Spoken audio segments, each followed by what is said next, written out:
Yang guna kereta drive tangan, yang tengok jalan mata, yang guna kaki. Tapi bila kita tengok di tepi jalan tertulis hati-hati. Kenapa tak tulis mata-mata? Kenapa tak tulis kaki-kaki? Sebab kita mesti jaga hati supaya jangan sampai sakit. Tahu semua.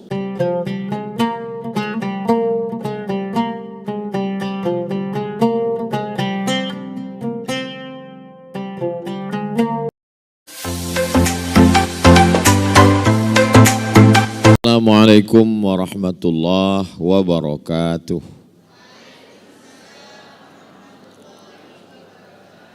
Alhamdulillah wassalatu wassalamu ala Rasulillah wa ala alihi wa sahbihi wa man tabi'ahu wa mawalah.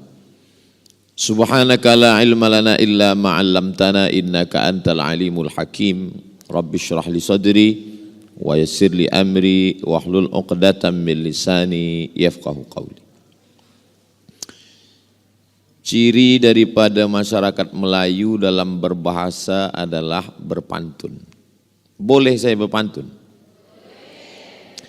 Kalau tuan ke Bandar Seri Begawan, belikan saya satu tembikar.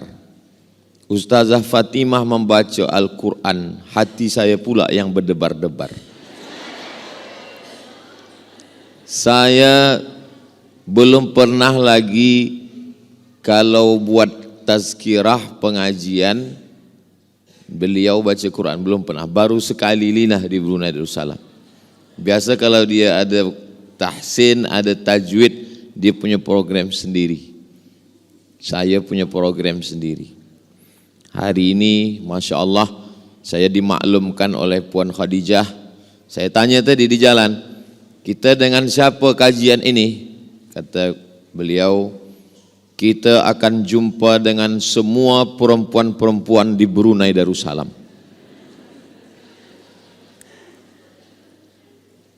Mudah-mudahan pertemuan kita ini diridai Allah Subhanahu wa taala.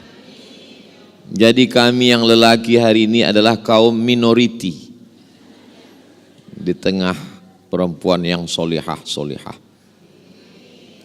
Yang pertama kali masuk Islam itu lelaki atau perempuan?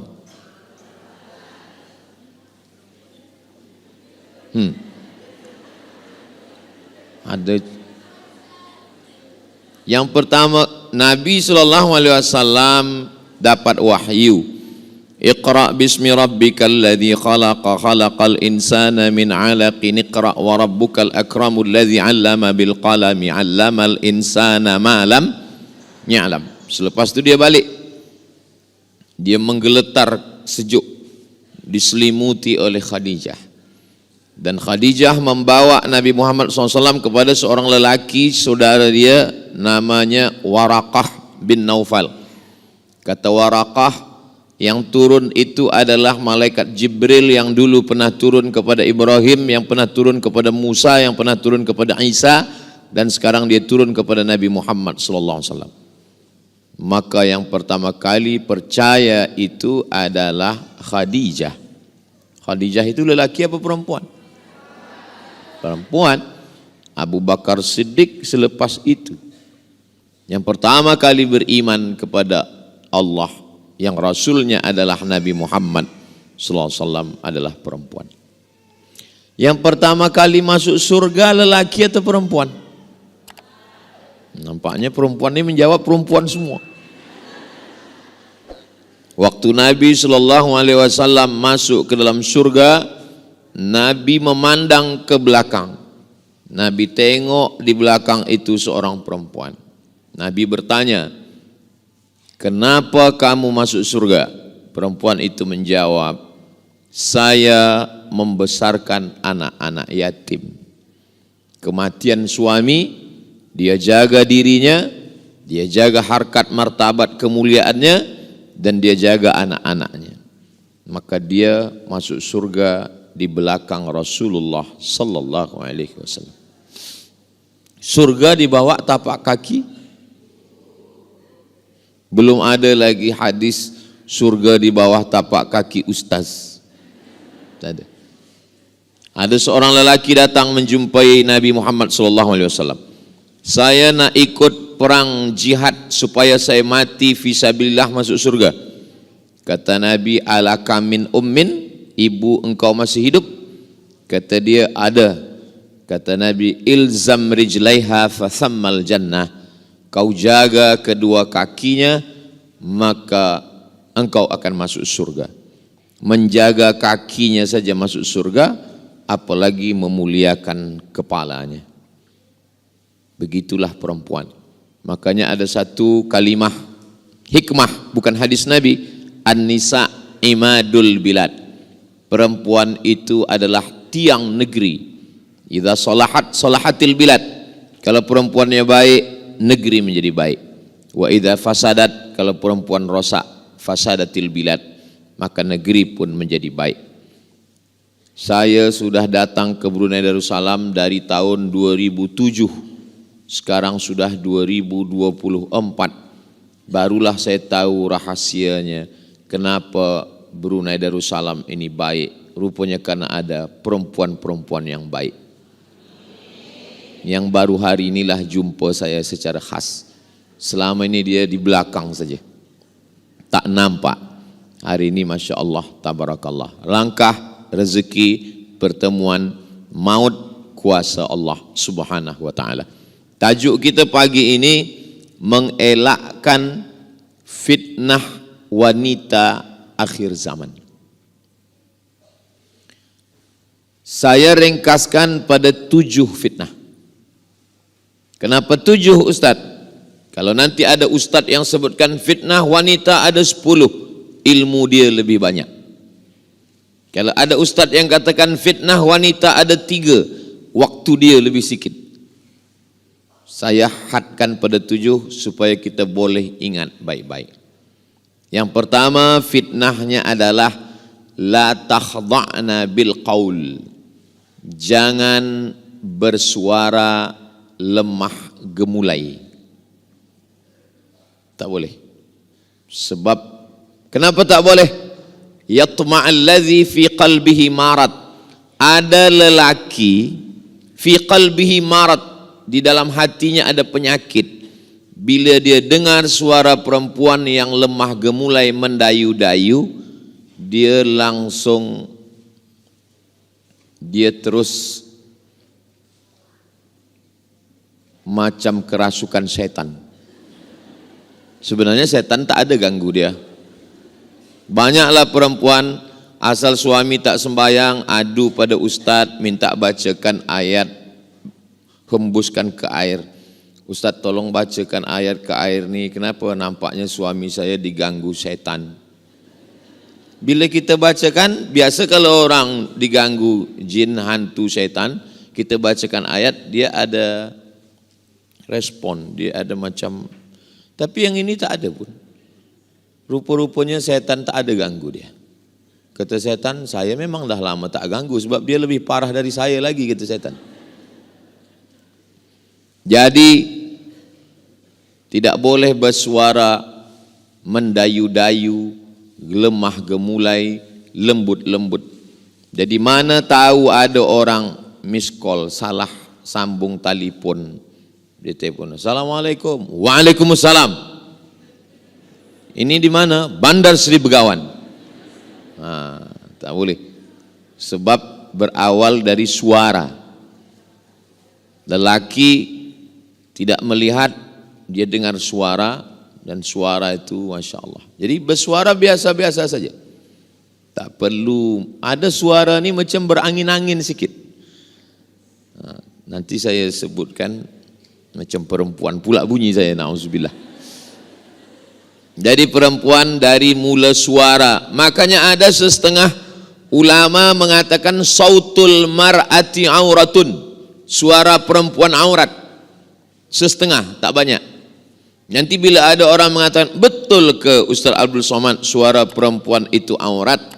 Kalau suara perempuan aurat, maka berdosalah saya dari tadi. Dari tadi saya mendengar solawat. Saya masuk tadi dengar sambut solawat. Itu solawat perempuan kan? Kalau begitu berdosalah mendengar salawat. Berdosalah mendengar suara perempuan membaca Quran. Itu kan istri ustadz, lelaki yang lain tak mahram dengar suara. Maka makna suara perempuan boleh menjadi aurat kalau suara itu takhda'na bil qaul, merendah, mendayu, lemah gemulai, terlalu lembut, dibuat-buat.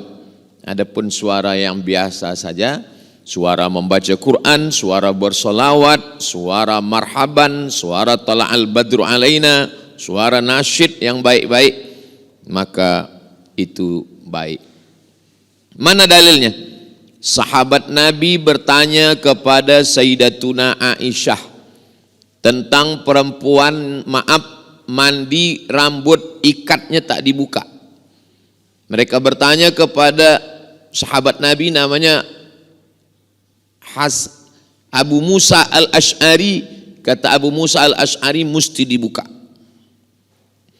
Lalu dia ragu, dia tanya kepada Aisyah, Aisyah, wahai Ummul Mukminin, kami dah bertanya kepada Abu Musa al-Ash'ari. Kata Abu Musa al-Ash'ari mesti dibuka. Kata Sayyidatuna Aisyah, kalau dia nak cepat atau kalau dia susah, dia siramkan saja air basah pun sudah. Macam mana sahabat lelaki boleh mendengar suara Aisyah kalau suara itu aurat? Itu menunjukkan suara mengajar boleh. Khudhu nisfadinakum min Humaira. Ambil setengah agama Islam ini dari Humaira, dari perempuan yang kulitnya putih kemerahan kena cahaya matahari, Aisyah. Setengah agama ini diambil daripada Aisyah. Macam mana riwayat tentang Nabi wudu, macam mana Nabi mandi, macam mana Nabi dalam bilik, macam mana Nabi dalam rumah, itu riwayatnya daripada Sayyidatuna Aisyah. Macam mana dia meriwayatkan hadis kalau suara dia tak terdengar. Ini menunjukkan bahwa suara jalan tengah. Yang kiri mengatakan suara boleh sama sekali, yang kanan mengatakan suara tak boleh sama sekali. Wa kadzalika ja'alnakum ummatan wasata, yang pertengahan, suara ada yang boleh, ada yang tak boleh. Suara yang halal, suara mengajak kepada amar ma'ruf nahi mungkar. Adakah ustazah di Mesir itu? Ada ahli tafsir namanya Profesor Dr. Ustazah Syekhah Aisyah binti Syatib. Lalu kemudian Raja Maghribi namanya Muhammad Al-Khamis menjemput beliau dari Kaherah untuk mengajar di universiti tertua di dunia, namanya Qarawiyyin University. Mengajar di sana. Lalu kemudian Syekhah Aisyah binti Syatib punya murid namanya Syekh Muhammad Rawandi. Itulah yang mengajar kami di Darul Hadis Maghribi. Lalu kemudian Syekh Rawandi punya murid namanya Dr. Faridah Zamro, perempuan pensyarah yang mengajar saya di Darul Hadis Institute di Maroko, Maghribi. Maknanya perempuan ada mengajar, mensyarah di kelas. Jadi saya ingin jelaskan bahwa suara perempuan, al-mu'minun laki-laki, wal mu'minat perempuan, ba'duhum awliya'u ba'd, mereka saling tolong menolong. Ya'muruna bil ma'ruf, mengajak kepada yang baik, wa yanhauna 'anil munkar, melarang daripada perbuatan yang mungkar. Sekarang na'udzubillah, fitnah akhir zaman ini luar biasa. Suara perempuan, lagunya biasa saja tapi suaranya luar biasa. Maka kalau suara itu mengingatkan pada kematian, suara yang mengingatkan kepada Nabi, suara membaca Quran. Di tempat saya banyak qari'ah perempuan. Di antaranya Johan Musabaqah Tilawatil Quran. Namanya qari'ah Maria Ulfah. Boleh tengok di YouTube. Tapi bila saya ke Mesir, tak ada qari'ah perempuan. Saya heran. Lepas tu saya tanyalah sahabat saya yang orang Mesir, namanya Mukmin. Mukmin, ya. Tempat saya ada qari'ah perempuan. Kenapa di sini tak ada qari'ah perempuan? Kata Mukmin, tempat engkau bila ada qari'ah perempuan, orang dengar suaranya. tempat kami bila ada qari'ah perempuan, orang tak dengar suaranya, tengok mukanya. Jadi lain tempat, lain adat, lain lubuk, lain padang, lain belalang, lain lubuk, lain ikannya. Nah, itulah mengapa di Arab jarang qari'ah perempuan. Sebab apa? Sebab mungkin adat istiadat, sebab kebiasaan. Tapi hukum asalnya suara perempuan itu al-aslu fil asya al-ibahah. Hukum asalnya boleh, halal. Bila dia menjadi haram, kalau menyebabkan perbuatan maksiat. Bila dia menjadi haram, kalau memancing nafsu syaitan dan kepada yang buruk. Dalil pengambilan hukum dalam Islam ini ada 10. Quran, hadis, ijma', qiyas, syar'u man qablana, saddu zara'i, qaulus sahabi, istihsan, istishaf, urf. Salah satu dari yang 10 ini adalah saddu zari'ah. Saddu zari'ah menutup celah, menutup lubang. Apa hukum lelaki perempuan tidak mahram duduk di tepi lebuh raya yang ada kerusi? Setengah orang mengatakan mubah, boleh. Sebab dia tak berdua-duaan, dia tidak berkhalwat. Sebab ada orang ramai lalu lalang. Tapi setengah ulama mengatakan haram. Mana dalilnya haram? Saddu zari'ah, menutup celah. Ustaz Abdul Somad, ya. Apa hukumnya saya ambil number kawan saya, sesama penuntut ilmu pelajar? Dia belajar, saya belajar. Saya ambil number dia. Dia perempuan, saya lelaki. Kata saya haram. Mana dalilnya? Dalilnya saddu zari'ah.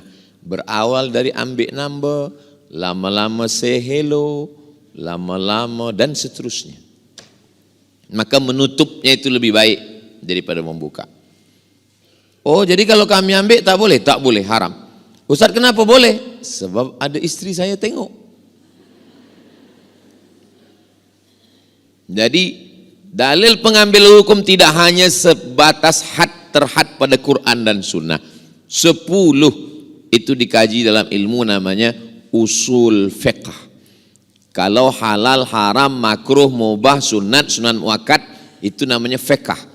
Adapun ilmu yang menghasilkan hukum itu namanya usul fiqh. Usul adalah asas dasar daripada keluarnya hukum itu. Usul fiqh. Begitulah tentang fitnah yang pertama. Rasa-rasa dari penjelasan saya yang pertama nih, muslimat semua pernah tak mendengar suara yang merosakkan umat? Rasa-rasanya yang saya cakapkan ini ada tak terjadi zaman sekarang? Alhamdulillah. Kalau yang saya khawatirkan itu bila saya tanya, yang saya sampaikan ini ada tak? Rasanya tak ada lah Ustaz Somad. Bila rasa ada, berarti rasa yang saya tahu, yang saya rasakan, yang saya sampaikan ini rupanya terasa juga oleh jamaah. Baik suara penyanyi, atau suara reporter, atau suara pengacara, atau suara apapun dia, kalau menyebabkan terbukanya pintu perbuatan maksiat. Bagi lelaki bila dia dengar, dia matikan. Sebab apa? Sebab itu pintu masuknya setan. Setan itu, kerja setan itu macam menengok api di lalang kering. Bila ada api, baru setan kerja dia mengkipasnya saja. Kalau tak ada api, dia tak boleh. Apinya itulah suara perempuan itu. Bila ada suara itu, baru dia kipas. Makanya bila ada api, kita siram lekas dengan air, padam. Selepas padam, setengah mati setan mengkipas, dia tak akan. Sebab pintunya sudah ditutup. Pintu melalui telinga. Inna sam'a dari telinga, wal basar, mendengar suara ingin menengok. Selepas nampak berfikir. Inna sam'a pendengaran, wal basar pandangan, wal fuad hati dan pikiran. Dari telinga masuk ke mata, masuk ke hati, masuk ke pikiran. digerakkanlah kepada kaki, tangan, lisan, maaf, kemaluan semuanya. Maka ditutup dari pendengaran yang tak baik. Yang kedua, la yadribna bi arjulihinna, tak boleh memukulkan kaki ke lantai. Apa pula ni perempuan tak boleh memukul kaki ke lantai? Sengaja dipasang gelang yang berbunyi di kaki. Selepas itu bila lalu dipukulkan ke lantai, supaya dia berbunyi bergemerincing, kerincing, kerincing, kerincing, kerincing, untuk menarik perhatian orang banyak. Saya pernah bertamu ke rumah orang. Saya duduk di bawah. Tiba-tiba saya dengar kerincing, kerincing. Rumah dia 2 lantai, ada tangga. Saya tengok, tertunduk balik. Suara kerincing. Dalam hati saya, rupanya yang disampaikan Nabi 14 abad lampau ada terjadi zaman sekarang. Bunyi kaki gemerincing. Alhamdulillah, anak saya tidak saya pakasi bagi gelang kaki gemerincing. Sebab apa? Anak saya lelaki.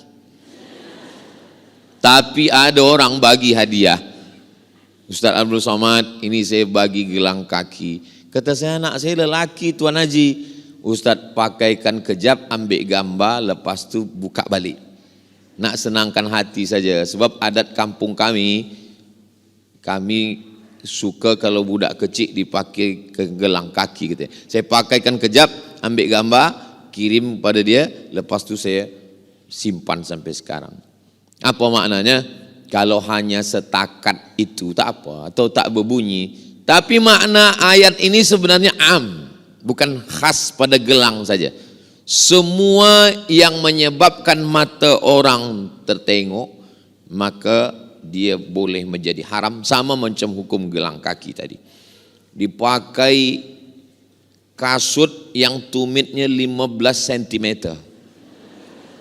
Dia berjalan, kita yang sakit jantung menengok dia lalu, dipakai. Maka ada orang bertanya ke saya, Ustaz Abdul Somad, ya, betul ke ada hadis yang melarang tak boleh mengikat rambut ke asnimatil bukhti, seperti punuk onta? Itu pun sebenarnya daripada ayat ini juga. Inti daripada maksudnya adalah mencari perhatian, iltifatun nazar, membuat orang terpandang. Jadi kalau hanya setakat rambut panjang kemudian dia ikat. Sebab bila rambut ni tak diikat, rambut ni kemana-mana. Bila nanti sampai rumah dibuka, waktu membuka tu rambut ke hadapan, laki masuk bilik,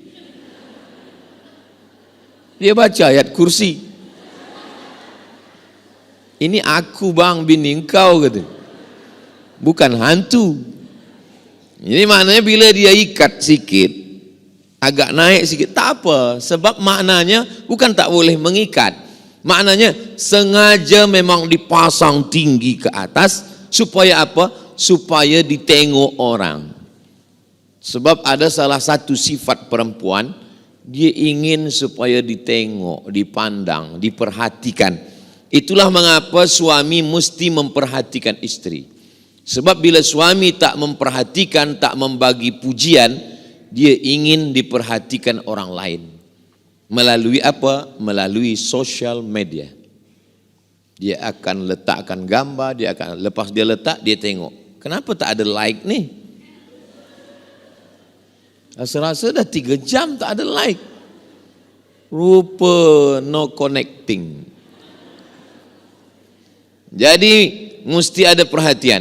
Maka lelaki bila dia balik, walaupun sekarang ni yang mendengar muslimat, tapi saya yakin balik dari sini lelaki-lelaki juga bila di-upload nanti, lelaki juga menonton, dia dengar ulang. Oh, nampaknya ini untuk perempuan, tapi juga bagi kami untuk lelaki. Nanti bagikan ke suami-suami, anak-anak lelaki semua di channel Ustaz Abdul Somad Official. Subscribe, like, share and comment, supaya mereka boleh tonton, boleh tengok. Semuanya Dari mula pakaian, ada model pakaian ini yang kalau angin kencang dia boleh terbang. Macam kelambu. Kita disuruh biasa-biasa saja. Ini nampaknya Ustaz Somad macam menyindir-nyindir kami ini. Tidak. Saya adalah ustaz yang tak pandai sindir-menyindir. Saya ni kata orang Melayu, simbah daun nampak buah. To the point. Langsung saja. Saya cakap saya tak pandai sindir-menyindir. Sebab dulu pernah juga ada pengerusi masjid, nanti Ustaz Somad sampaikan ini. Saya sindir. Lepas tu balik kata dia, mohon maaf Ustaz, yang disindir tu tak datang. Jadi saya tak pandai sindir-menyindir. Kalau saya cakap, terus saja saya sampaikan ayat, terus saya sampaikan hadis. Masalah manusia suka tak suka, kita balikkan pada Allah Subhanahu wa taala semuanya. Qalbul mu'min baina asabi'ir rahman. Hati orang beriman itu terletak pada kuasa Allah taala. Maka kita selalu meminta, ya muqallibal qulub, engkau yang membalik-balikkan hati manusia. Manusia nak dengar, manusia suka, manusia tak suka. Dan almarhumah mak saya selalu nasihatkan, kau sampaikan saja ayat Allah, kau sampaikan saja hadis Rasulullah. Manusia suka tak suka, yang penting Allah suka. Maka dulu awal-awal saya bawa almarhumah mak saya ke masjid besar, penuh orang ramai. Saya sangka bila balik nanti dia akan katakan, ramai orang datang tadi. Bila balik dia tanya, engkau tak ada pelihara jin kan? Apalah mak ni, kata dia. Saya ni ustaz. Aku takut engkau berkawan dengan jin, lalu kemudian jin itu menarik hati manusia supaya dia suka pada cakap engkau tak akan diterima Allah Subhanahu wa taala. Aku ni ustaz mak, takkan aku berkawan dengan jin. Jinnya ustaz juga, kata dia. Aku ni dari Mesir mak, dari Kahirah. Jinnya pun dari Kahirah juga. Kawan-kawan Fir'aun. Jadi nasihat yang paling dalam adalah nasihat ibu. Masuk ke dalam tangkai hati, jantung, kefikiran sampai hari ini. Jadi nasihat adalah supaya bertudung biasa saja, berbaju biasa saja, bercakap pun biasa saja. Engkau berlebih bukan kerana tudungmu, engkau berlebih bukan kerana pakaianmu, engkau berlebih kerana akhlak di hadapan Allah Subhanahu wa taala. Pertama, suara, yang kedua, kaki. Yang ketiga, la tabarrajna tabarrujal jahiliyatil ula. Jangan bersolek-solek jahiliyah dulu. Rupanya jahiliyah zaman dulu pun sudah tahu bersolek. Makna yang tak boleh ini adalah membuat sesuatu yang sudah elok menjadi lebih dan itu menurut perasaan dia saja. Sebenarnya orang yang menengok biasa saja. Tapi wala umanniyannahum, kata setan, wala umanniyannahum, aku buat dia selalu bersangka-sangka, berhalusinasi, menyangka akulah paling cantik, akulah paling elok, akulah paling pasang sini, pasang sini, pasang ini, padam lampu. Bila pergi tempat walimah, orang senyum, kita pun senyum. Orang gelak, kita pun gelak. Rupanya yang digelakkan orang kita. Sebelah hijau, sebelah biru. Jadi sebetulnya Islam ni susah betul Ustaz Abdul Somad. Islam tak susah. Sebab Islam ingin kita natural, kita tabi'i, kepada tabiat awal. Makanya tidak boleh, hadisnya diriwayatkan oleh Abdullah bin Mas'ud radhiyallahu an. La'anallahul washimat, Allah melaknat perempuan tukang teto. Karena zaman dulu yang membuat teto itu perempuan. Diletak di sini, nanti bila puan muslimat pergi umrah, cuba tengok orang-orang yang Arab Badui. Orang Arab Badui nampak, nanti tetonya di sini, di sini. Masih ada lagi zaman sekarang. Nampak bekas teto. Sini, di sini, di sini. La'anallahul washimat, Allah melaknat tukang buat tattoo. Wal mutashimat, minta buatkan. Wal mutanammisat, mencabut. Ini apa nama? Alis. Mencabut. Dah elok-elok cabut. Wal mutafallijat, gigi. Dipotong ke. Wal mughayyirat, merubah lil husni, merubah yang dah elok menjadi merasa lebih. Adapun yang maaf-maaf memang kurang, nauzubillah, lahirnya kurang, entah bentuk gigi apa kurang, dia senyum kita pengsan, itu boleh, dia buat operation pada doktor. Ini doktor, sebab ini tidak normal, tidak tabi'i, tidak seperti nature, maka dia boleh balikkan kepada bentuk semula, boleh. Bentuk tumbuh rambut, atau alis ni sebelah tumbuh, sebelah tidak. Kemudian pergi ke Turki, Istanbul untuk menanam, rambut ni boleh ditanam, itu boleh, sebab balik kepada bentuk normal. Sebab bila dia pertahankan macam itu, orang pula berbisik-bisik, tertanya-tanya, kenapa hilang? Entahlah, kena sambar petir, kata dia. Adapun yang sudah elok, bila manusia merubah sekali, kata setan, ubah 2 kali. Pertama ubah ini, setelah itu ubah ini. Kata setan, ini kurang panjang, kuncupkan sikit. Nanti buatkan lesung pipit sini. Sudah ada sini, buatkan sini, buatkan sini. Saya macam-macam. Ini. Na'udzubillah. Semua. Padahal sebenarnya itu dia saja dalam pikirannya merasa. Karena bisikan setan. Sebetulnya kita yang menengok biasa saja. Orang yang sudah berpuluh kali operation, bila kita tengok, muka orang sama semua. Muka yang buatan manusia itu sama. Saya bila bercakap macam ini, baik muslimat yang ada di masjid, salihin, maupun yang mendengar melalui streaming atau yang nanti melalui channel, kunci mendengar tazkirah Ustaz Abdul Somad dan ustaz-ustaz lain satu saja, jangan tersinggung. Beberapa jamaah mendengar tersinggung, balik meninggal. Sebab kita nak belajar. Saya tak tahu. Bila saya tazkirah ke masjid, tidak ada boleh orang membisik-bisikkan sesuatu ke saya, dan saya tidak mahu. Pengerusi masjid tak ada, Puan Khadijah tak ada, sesiapa pun tak ada. Saya menyampaikan kerana Allah. Bismillahi tawakkaltu ala Allah, la haula wala quwata illa billah. Jangan nanti bila dengar, nampaknya tertuju ke saya ni. Tak begitu. Apalagi mata ustaz tu tadi agak ke saya pula. Pasalnya saya ceramah menengok ke bawah. Artinya ini untuk kita semua. Nanti di akhir majlis saya tetap minta maaf. Ada kata yang tak berkenan di hati, menyinggung perasaan. Galah patah boleh disambung, kaca retak boleh direkat, hati yang sakit kemana ubat akan dicari.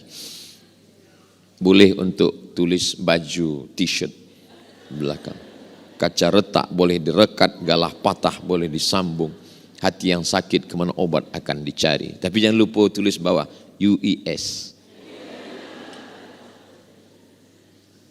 Apa ni? Waktu dah habis? Belum? Baru 3. Yang keempat adalah la yakhluwanna rajulun ma'amra'atin illa ma'azi mahramin. Tidak boleh berdua-dua lelaki dengan perempuan bila tak ada mahram. Puan Haji, saya nak bawa anak gadis ni sebentar, nak berjalan-jalan ke tepi pantai, ke tepi laut, ke tepi hutan. Tak boleh. Kalau engkau nak bawa, saya mesti ikut, kita bertiga. Rupanya anak lelaki ni pandai pula. Mak Haji, kata Nabi, bila ada lelaki perempuan berdua, yang ketiga tu syaitan.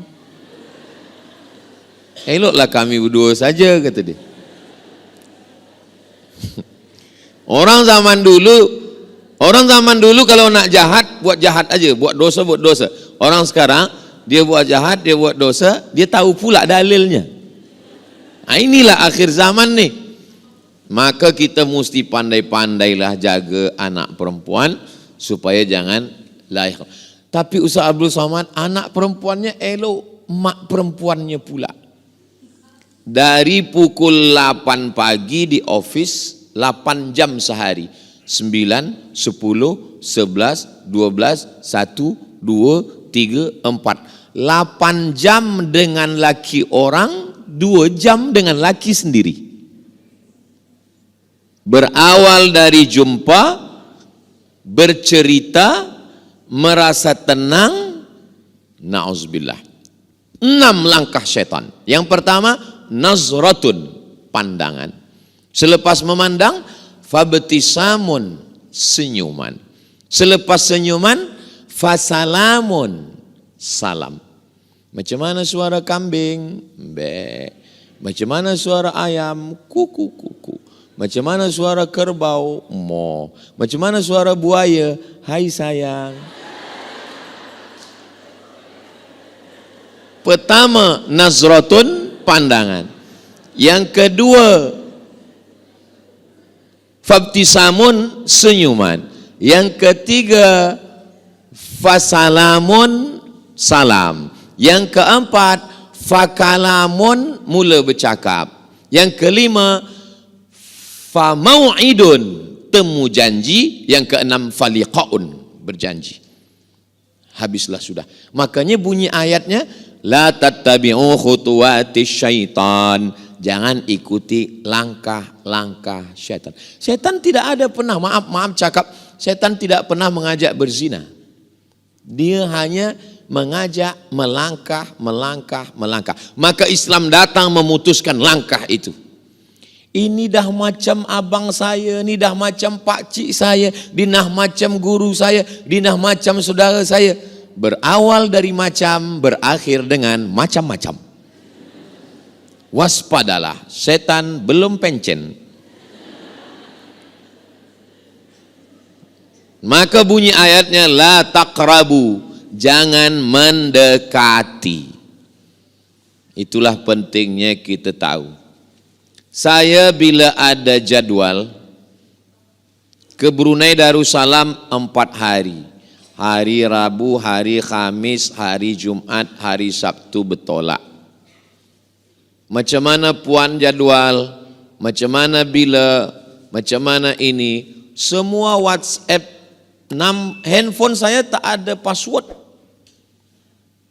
Istri saya tengok apa yang kami bahaskan, apa yang kami cakapkan. Begitu juga, jadi kita kalau berkomunikasi dengan orang, tidak boleh lebih daripada apa yang kita hajatkan. Tidak boleh bercerita kepada orang, membuat kita tenang, walaupun itu ustaz, walaupun kita guru. Ustaz Abdul Somad, saya nak menceritakan sesuatu nih, datang ke rumah.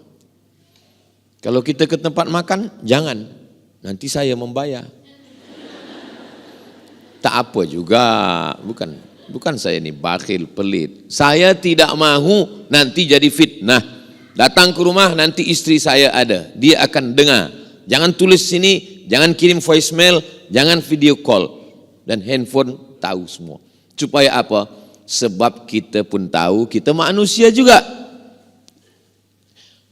Orang jatuh bukan pada lubang yang besar, tapi dia jatuh pada kulit pisang.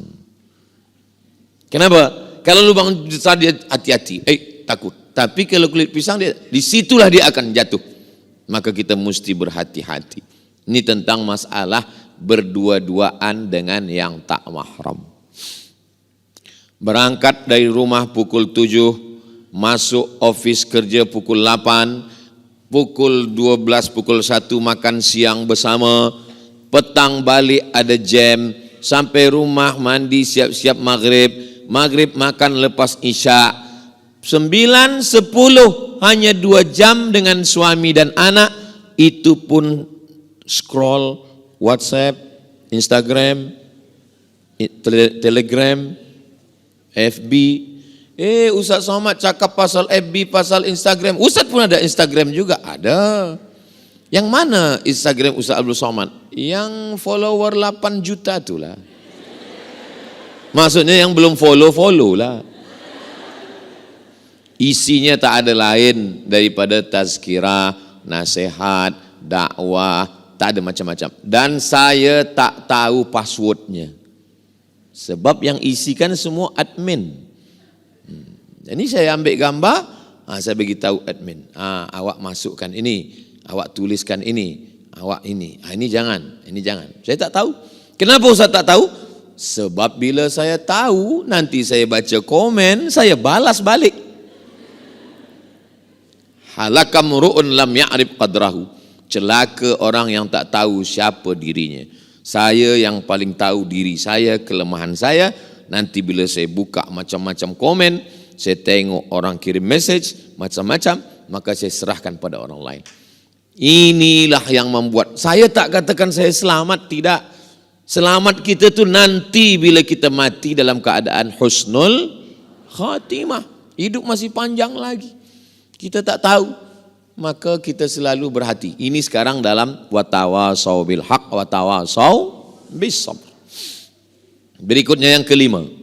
Yang kelima adalah la tusafiranna mar'atun illa ma'azi mahramin.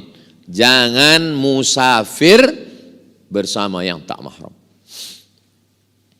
Lepas saya khutbah Jumat, turun daripada mimbar, datanglah seorang lelaki hendak mencium kaki saya. Saya tarik dia tegak balik. Badan dia tegap. Dia menangis. Ustaz, saya cakap menangisnya tunda dulu. Saya nak ba'diyah Jumat. Dia tundalah, macam mana menahan air mata saya tak tahu. Lepas ba'diyah Jumat, apa masalahnya? Saya hantar isteri saya ke airport. Dia nak pergi keluar, nak kerja dengan bos. Saya katakan pada bos, tolong tengok dan jaga isteri saya ni. Kata bos saya akan jaga. Rupanya betul-betul dia jaga, Ustaz.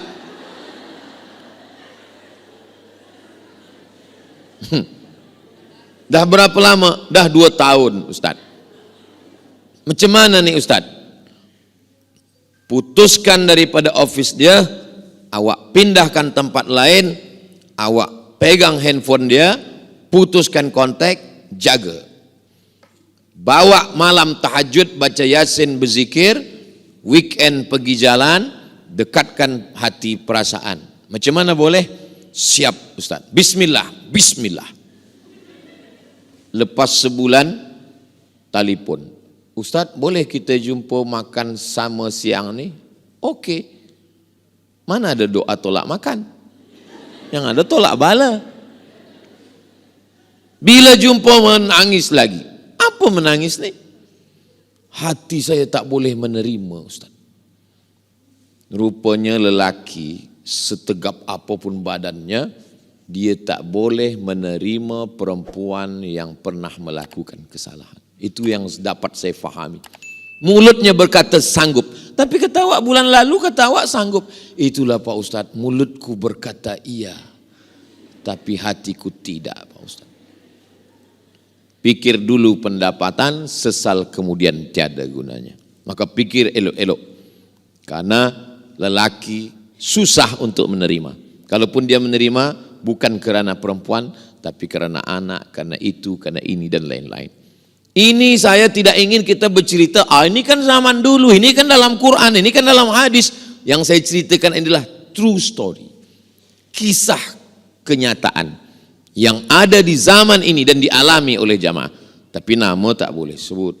Nanti bila dia dengar, macam kisah aku tu.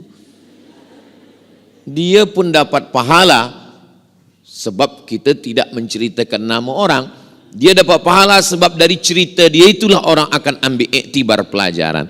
Bahawa di zaman ini na'udzubillah, maka tak boleh musafir. Bila ada orang nak kontak, nak tanya ustazah macam mana?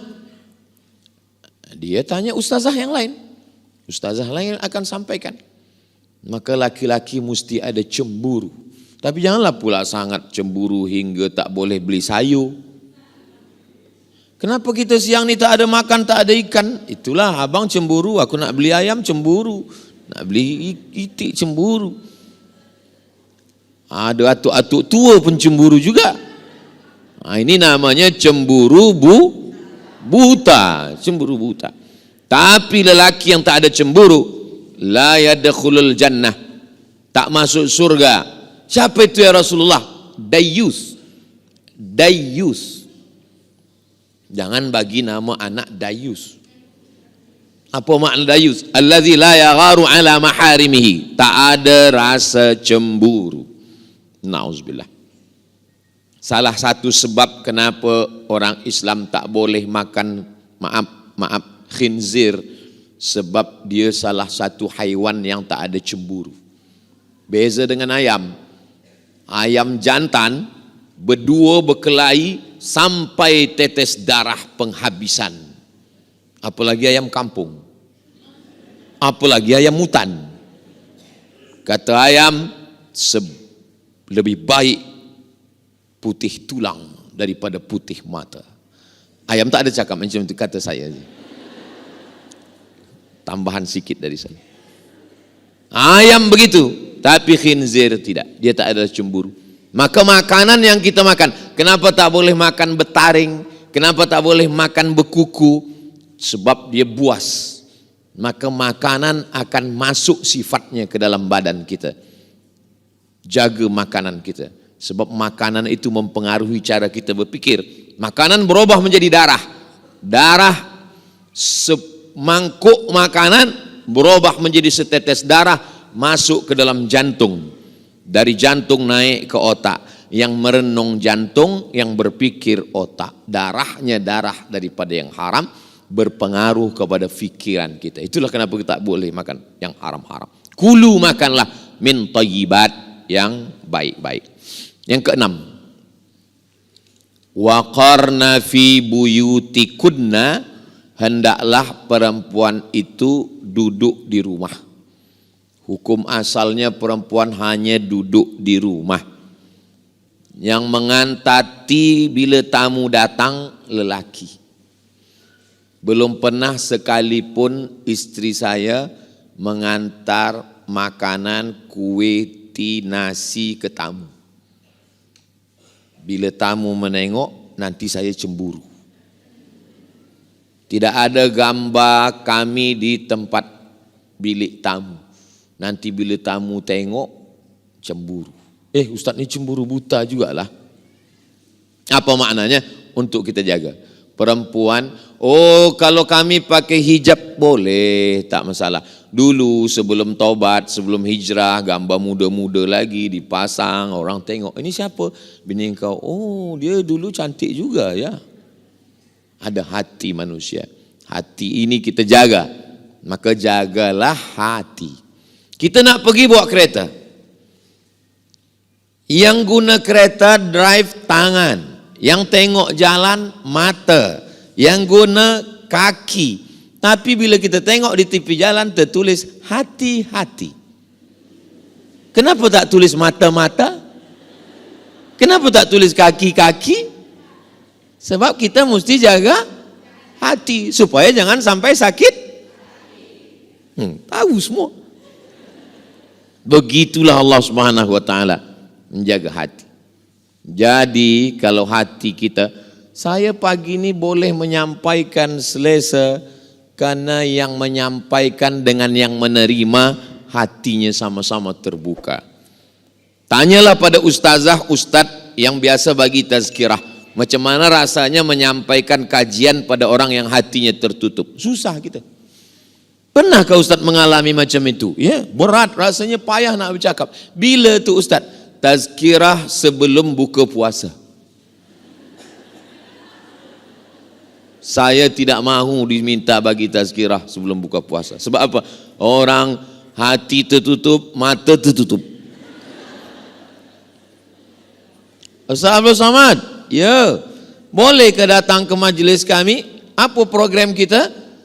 Tazkirah sebelum buka puasa? Tak. Saya dah mengalami beberapa kali. Kejap tengok jam, kejap tengok. Mungkin dia tengok muka saya macam ayam goreng. Alhamdulillah, akhirnya penderitaan pun berakhir. Terdengar juga suara azan. Allahu Akbar, Allah. Demikianlah tazkirah yang singkat ini. Mudah-mudahan bermanfaat. Tak lama datang AJK, Ustaz Abdul Somad, mohon maaf. Kenapa? Itu tadi azan radio dari Jakarta, bukan di Riau, Sumatera. Belum lagi 10 minit lagi baru azan. Lepas buka puasa barulah saya sampaikan. Saya rasanya tadi menyampaikan tazkirah lama betul lah pada tuan-tuan. Kata jamaah yang mendengar, kami yang mendengar lebih lama lagi Ustaz. Tadi saya mula bagi tazkirah ni pukul 9, sekarang dah pukul 10. 1 jam saya bercakap, mengalir begitu saja. Ini menunjukkan muslimat ni hatinya terbuka kerana Allah Subhanahu Wa Taala. Iya ke? Kadang kita saja merasa. Tapi baru 6 saya sampaikan. Oh, kalau begitu tak boleh ke kami bekerja Ustaz? Kami kerja di office, kami mencari nafkah. Ada seorang perempuan namanya Asma. Asma keluar rumah mencari makanan unta dan kambing. Manakala Nabi menengok, Nabi tolong dia, Nabi bawakan sampai balik ke rumah. Asma ini anak Abu Bakar Siddiq, saudara Aisyah. Itu dalil perempuan boleh bekerja, bukan tak boleh. Untung saya tak terlupa menjelaskan ini. Kalau saya lupa, semua resign esok. Semua keluar office. Datuk Mufti dan Menteri Agama Pihin mungkin akan telefon, Ustaz Abdul Somad jangan datang Brunei lagi sebab semua perempuan dah keluar office. Sebab tazkirah semalam lupa Ustaz bagi tahu. Maksudnya kalau dia cukup syarat boleh. Cukup syarat apa? Dia PhD, dia master, dia BA, dia punya ilmu, dia menutup aurat, dia menjaga diri, dia izin suami. Perempuan yang melangkahkan kaki selangkah dari rumah, tidak izin suami, dari mula langkah pertama sampai dia balik, laknat daripada malaikat. Laknat artinya ba'idun anir rahmah, jauh daripada rahmat Allah. Abang, izinkan saya nak bekerja ni, saya ada peluang. Kalau abang izin ya, awas kalau tidak. Tak boleh. Jadi izin ialah. Suami itu membagi izin ada 2 kemungkinan. Pertama kerana dia sayang, kedua kerana dia takut.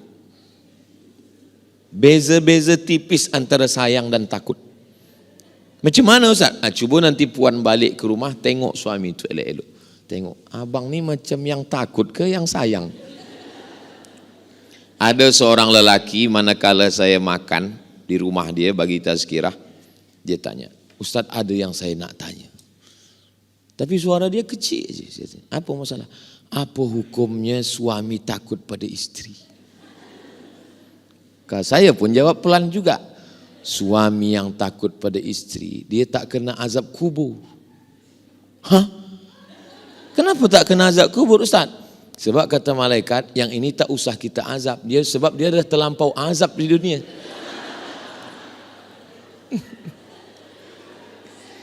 Semua perempuan itu yang membebel, yang bercakap, itu semuanya bukan kerana dia jahat, tapi kerana dia ingin suaminya selamat.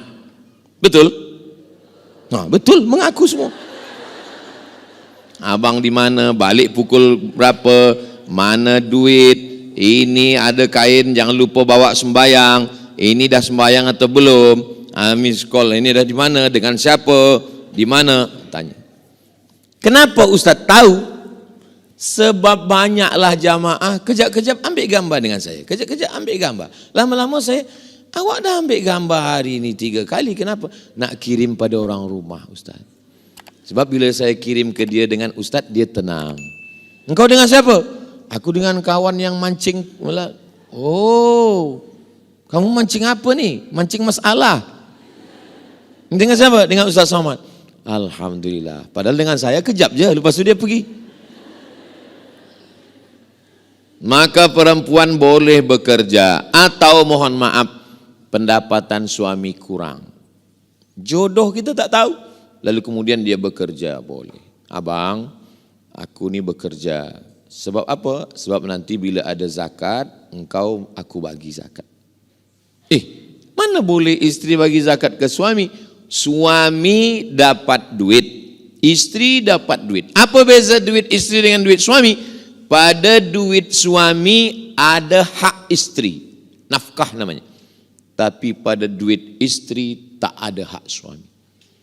Duit puan 100% untuk puan. Tak ada hak anak, tak ada hak suami, tak ada untuk air, tak ada untuk lampu, tak ada untuk kereta, tak ada untuk semua 100%. Yang lain suami bayar. Tapi apa kata seorang istri? Aku bagiin kau ni semua. Jangankan duit ni, nyawa aku bagi. Satu-satunya kesalahan aku dalam hidup ini adalah jatuh cinta pada kamu.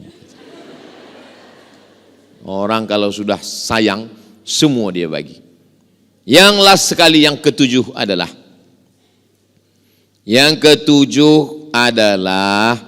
yaitunya perempuan yang menderhaka.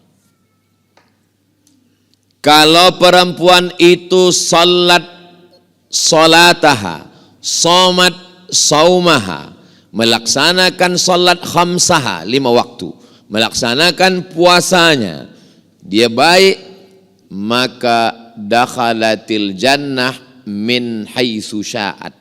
Dia masuk surga dari pintu mana saja yang dia suka. Ada orang bersedekah, masuknya dari babus sedekah. Ada yang rajin puasa, masuknya dari pintu babur rayyan. Ada yang suka berjihad, masuk dari babul jihad. Tapi istri yang solihah, kata Allah Ta'ala, masuklah engkau ke surga dari pintu mana saja yang kamu mahu. Mudah-mudahan puan muslimat semua masuk dalam golongan itu. Ya Rasulullah, bagaimana perempuan yang solihah itu? 3. Idza ra'aitaha sarratka. Kalau kau tengok dia, senang hatimu. Kalau kau tengok dia, senang hati. Maka berusahalah untuk menyenangkan. Kalaupun bersoleklah untuk suami.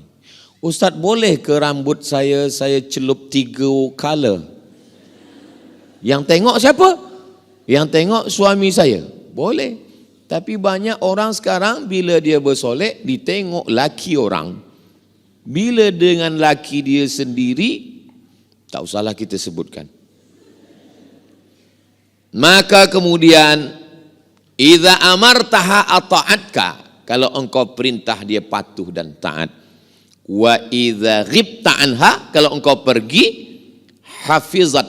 Dia jaga harta engkau, anak engkau dia jaga. Senang mata engkau menengok, patuh engkau perintah, dan bila engkau pergi, anak dan harta engkau dia jaga. Jangan sampai laki pergi, bila balik anak hilang, harta melayang. Balik 2 telinga anak hilang. Na'udzubillah. Itulah 7. Bila ada yang menyampaikan lebih, itu kelebihan ilmu pada tuan-tuan guru kita. 60 menit. Sesuai dengan yang tertulis di botol. Tapi botolnya kecil je. Kalau besar 600 ml. Ini memang kecil tapi 3. Ada soalan-soalan. Masya Allah. Saya jawab soalan.